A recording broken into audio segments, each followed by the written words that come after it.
there! In today's video, I'll show you how to enable or disable FN lock on your Alienware keyboard AW510K.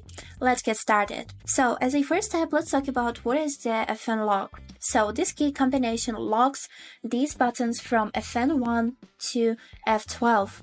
And for example, if you are playing and you have some pins on this part of keyboard, you can accidentally click on one of these and get distracted. So now let's test it if the F buttons work. And yes, as you can see, they does work. So now let me show you how to disable them. For that, we would need to click on the key combination, which is FN and escape.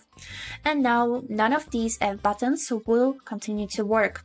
And now you can easily enjoy your gaming without getting distracted. And now, after you are done, let me show you how to enable the F buttons back. For that, we would need to click the same key combination, which is FN and escape. And now the F keys are working again. And that was it for today. I hope this video was helpful for you, and thank you so much for watching.